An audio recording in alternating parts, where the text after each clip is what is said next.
পরিচালক মাওলানা মুজিবুর রহমান,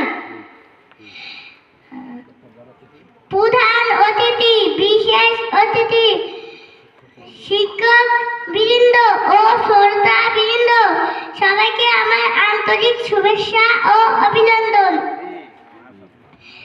আমার নাম মুসাম্মাদ ফাতিমা আলম। আমার বাবার নাম মোহাম্মদ আলমগীর হোসেন।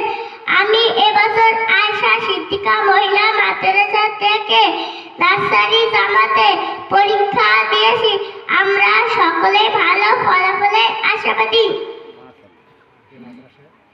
এই মাদ্রাসায় শিশু থেকে তৃতীয় জামাত পর্যন্ত এবং হিফজ বিভাগে ভর্তি করানো হয়। আমাদের এই মাদ্রাসায় প্রায় 150 জন ছাত্র ছাত্রী রয়েছে।